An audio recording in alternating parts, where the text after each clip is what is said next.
Teman-teman Tunas, sebelum kita membaca dan merenungkan kebenaran firman Tuhan, saya mengajak kita bersatu di dalam doa. Mari kita berdoa. Tuhan Allah Bapa yang bertata dalam kerajaan surga, pada saat ini kami hendak mohon biarlah kiranya Tuhan hadir menolong kami untuk dapat mengalami perjumpaan dengan Tuhan dalam perenungan kami. Biarlah firman yang diwartakan senantiasa menjadi jalan Tuhan untuk dapat membangun kehidupan kami. Oleh karena itu kami hendak menyerahkan diri kami dalam pimpin dan penyertaan Tuhan, sehingga apa yang kami baca dan renungkan mengubahkan kehidupan kami. Dan karenanya kami juga hendak mohonkan bila Tuhan menolong hamba-Mu, sehingga dia Tuhan perkenankan pakai untuk menjadi alat pewarta firman yang baik. Dan karenanya kami hendak menyerahkan kehidupan kami penuh ke dalam tangan kasih-Mu, sehingga apa yang kami baca dapat kami lakukan dan kehidupan kami menjadi tanda kemuliaan-Mu. Hanya di dalam nama Tuhan kami Yesus Kristus kami berdoa. Amin. Teman-teman, bacaan kita terambil dari Pengkhotbah pasal yang ke-11 ayat yang ke-9 yang mengatakan kepada kita demikian. Bersukarialah hai pemuda dalam kemudaanmu. Biarlah hatimu bersuka pada masa mudamu, dan turutilah keinginan hatimu dan pandangan matamu. Tetapi ketahuilah bahwa karena segala hal ini Allah akan membawa engkau ke pengadilan. Demikianlah firman Tuhan, berbahagialah kita umatnya yang dapat mendengar dan memelihara segala kebenaran firman Tuhan. Amin. Teman-teman, saya akan membuka perenungan kita dengan sebuah cerita. Begini. Suatu kali, ada seorang pendeta mendapat teks WhatsApp dari anggota jemaatnya. Ternyata yang menghubunginya adalah Ana, seorang anak remaja berusia 15 tahun. Bu, apakah saya bisa bertemu? Saya mau berkonsultasi. Demikian bunyi pesan singkat yang diterima oleh ibu pendeta. Dan akhirnya memang mereka kemudian bertemu pada suatu sore. Ana datang saat itu seorang diri tanpa ditemani orang tuanya. Dan ternyata dia pergi ke gereja menemui ibu pendeta tanpa sepengetahuan ayah dan ibunya. Ibu pendeta mengajak Ana segera masuk ruang konsultasi ketika melihat raut wajah Ana nampak muram dan dalam keadaan yang gelisah. Ada apaan? Kamu bisa cerita sekarang, kata ibu pendeta. Ketika mendengar perkataan itu, tiba-tiba tangis Ana meledak.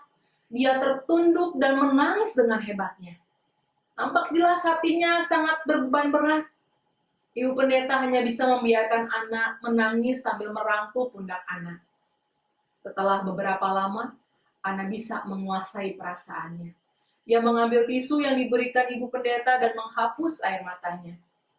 Sekarang kamu sudah bisa cerita? Tanya ibu pendeta. Ana mengangguk, kemudian dengan suara lirih, ia berkata, Bu, saat ini sepertinya Ana hamil. Tentu ibu pendeta kaget mendengar perkataan Ana, sebab ia tidak benar-benar menyangka hal itu terjadi. Teman-teman bisa bayangkan, saat itu Ana berusia 15 tahun, duduk di bangku SMP kelas 9. Masih panjang masa depan yang harus diraih oleh Ana. Sungguh pernyataan ini tidaklah diharapkan oleh siapa saja, termasuk ibu pendeta. Kamu yakin, An? Tanya ibu pendeta. Iya Bu, jawab Ana pelan.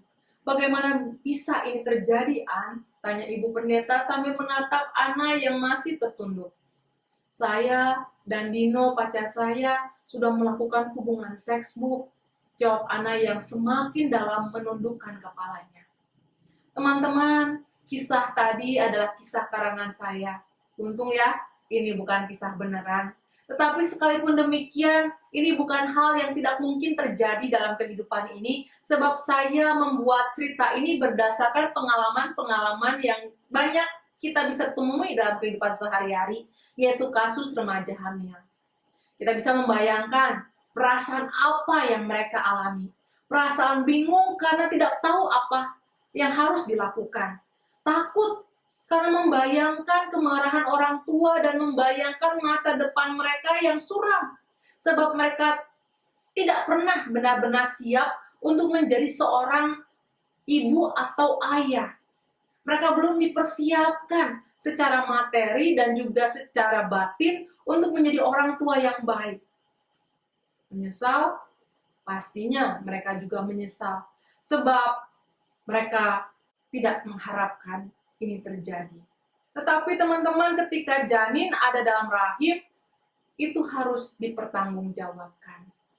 Mungkin Ana dan banyak remaja lain yang sudah mulai coba-coba melakukan hubungan seks berpikir, seandainya saja hidup seperti komputer, punya tombol Ctrl Z yang membatalkan apa yang sudah dilakukan, maka segala yang buruk bisa kita hindarkan. Akan tetapi toh kita tahu itu tidak mungkin. Hidup ini tidak bisa mundur. Semua yang sudah terjadi harus dijalani. Oleh karena itu teman-teman tunas yang Tuhan Yesus Kristus kasihi, nampaknya jelas perlu buat kita semua, khususnya kalian yang hendak memasuki dunia remaja, tahu tentang love, sex, and dating. Agar kita khususnya kalian dapat membawa diri dengan baik saat menjalani dan kemudian menikmati masa muda. Seperti yang dikatakan Pengkhotbah pasal 11 ayat 9 tadi, masa muda yang dijalani dengan sukaria, itu yang diharapkan. Untuk itu kita mulai ya, membahas pertama-tama dengan apa itu cinta. Oke, cinta menurut ahli psikologi adalah keterlibatan yang dalam, serta perasaan yang diasosiasikan dengan munculnya rangsangan fisiologi yang begitu kuat, dengan keinginan untuk mendambakan pasangannya atau keinginan untuk bisa memuaskan melalui pasangan tersebut. Ribet ya definisinya, tetapi secara simpel kita bisa menyimpulkan cinta menurut psikologis adalah perasaan kuat yang berkaitan dengan kepuasan. Jelas untuk itu cinta yang dibahas di sini adalah perasaan cinta seksual yang dikenal dengan eros dalam bahasa Yunani. Alkitab dalam bahasa Yunani juga menggambarkan keberadaan eros itu sebagai cinta yang diwarnai hawa nafsu dan rasa ingin memiliki. Itu yang juga kita bisa lihat ketika kita melihat kitab Kidung Agung, menggambarkan kekuatan cinta yang dahsyat seperti maut, itu yang dikatakannya.